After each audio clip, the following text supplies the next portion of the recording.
Stories Bank, bringing timeless multicultural stories to life for children around the globe.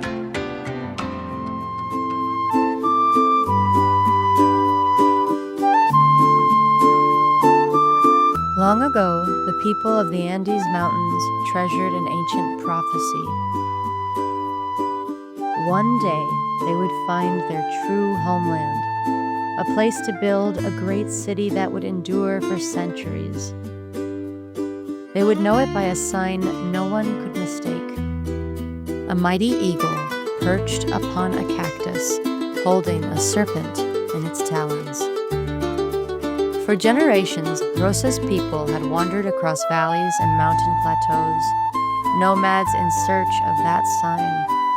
They carried their homes on their backs, always searching for the sacred sign. Ever since her mother had died when Rosa was small, she had felt different around animals, safe somehow. Rabbits would stop her and peer at her instead of running away. Birds would land closer to her than to anyone else. Her father said it was because she was always slipping them crumbs or berries, but Rosa wondered if something else was happening. One afternoon, a storm came from nowhere, turning their peaceful valley into a churning flood. Her father and the hunting party were trapped on a faraway mountain. The other families rushed toward higher ground, an old oak grove where they had camped once before. In the chaos, Rosa was separated.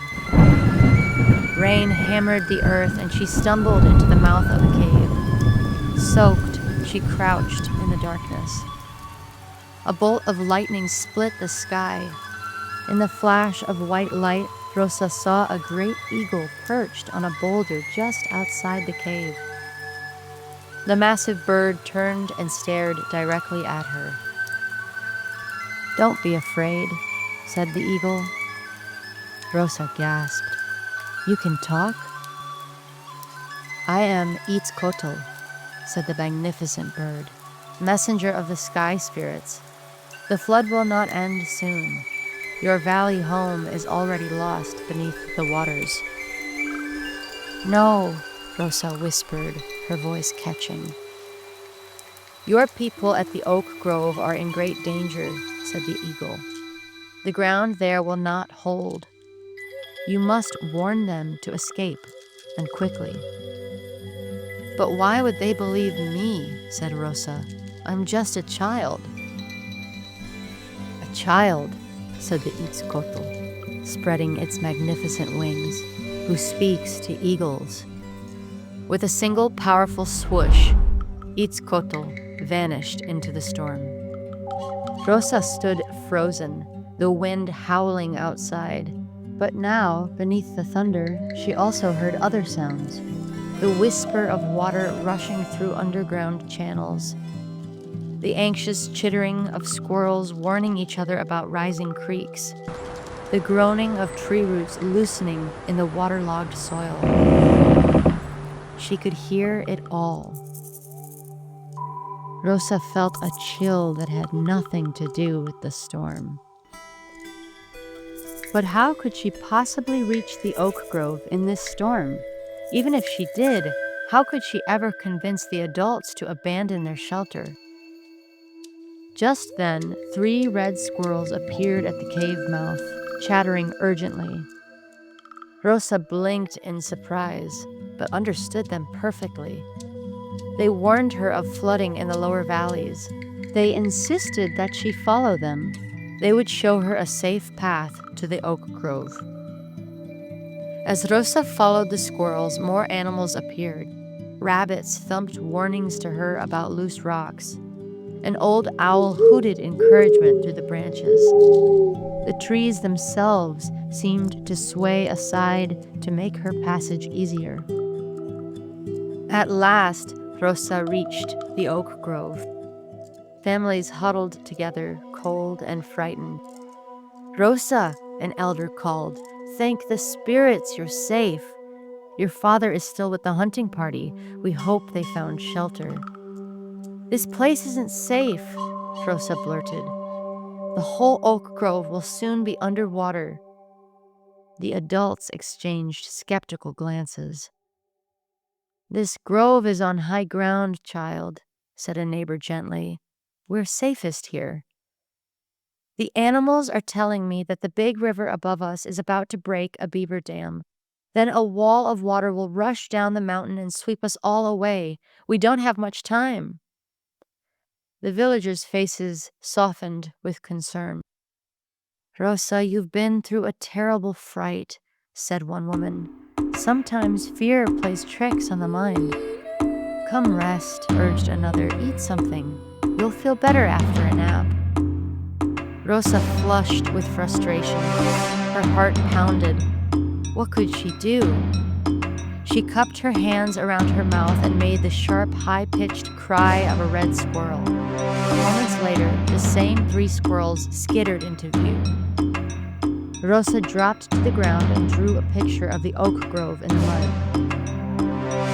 The squirrels hopped onto the drawing and began to scratch furiously at the part where the grove lay, scattering the mud and collapsing the image into nothing. Just then, crack! A large branch broke from one of the oldest trees and fell with a splintering crash, landing directly on the crushed image. A hawk swooped low over Rosa's head, circled once, then headed toward the mountain trail. It screeched, then turned its head toward Rosa as if beckoning her. "I don't know what more the rest of you need to see," said one of the villagers. "I'm following Rosa." The hawk hovered, waiting. One by one, the villagers gathered their children and belongings and began to follow. The journey was hard. The ground was slick with mud, but the squirrels appeared, showing Rosa and her people the safest footing on the rocks. Rabbits hopped beside dry caves, marking the best places to rest. By evening, they reached a high mesa. Exhausted, they looked back. Far below, the oak grove had vanished beneath a raging river. "You saved our lives," someone whispered in awe. "Your father will be proud when he hears." "But how will the hunting party ever find us?" asked another voice. Murmurs of fear rippled through the group. Rosa reached into her pouch and pulled out a small woven charm, her mother's. She tied it to a stick and planted it firmly at the edge of the mesa. Above, the hawk screeched again. A second hawk joined it, circling once before swooping down and grasping the charm stick in its talons. It lifted off and flew in the direction of the distant mountain where the hunting party was trapped. "They'll see the sign," Rosa said. "The hawk will lead them back to us." "But where are we going?" someone asked. "We can't stay on this mesa forever." "We will go to the place our ancestors spoke of," Rosa said, her voice stronger than she expected. "To the Great Lake, with an island in its center. That is the home the spirits promised us." "No creature on earth knows where that is," said one of the elders. The hawk returned, circling Rosa before turning back to look at her, wings spread wide, beckoning. "I think that one does," said Rosa.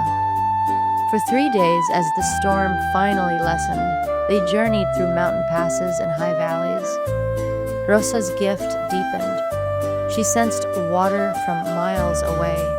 Deer showed them hidden trails. She no longer doubted herself, and neither did the others. On the 4th morning, Rosa woke to find the eagle Itzcotl once again perched on a rock. "It's you," she said, her heart leaping. "You are close," said the mighty eagle. "Follow the stream beside this camp." The people packed quickly and followed the twisting stream downward. As the stream wound through a narrow canyon, it started to widen. The air grew cooler, damper. By noon, a new sound reached their ears, the gentle rhythmic lapping of waves. They rounded a bend, and there it was. A lake so vast that Rosa could not see the far shore. Shimmering in the sun, the waters surrounded a small island that rose in its center, lush and green. At the highest point of the island stood a single tall cactus. The people gasped, pointing and whispering, but Rosa's eyes were drawn upward. Itzcotl circled high above the island, wings spread wide against the blue sky. The great bird folded its wings and dove down, landing atop the cactus. Only then did Rosa see what he held in his talons, a long, writhing serpent. The eagle spread his wings even wider. The serpent held firmly in his grip and let out a cry that echoed across the lake. The sight was so magnificent, so exactly like the ancient stories, that some villagers dropped to their knees in awe. "There," Rosa whispered. "There is our new home."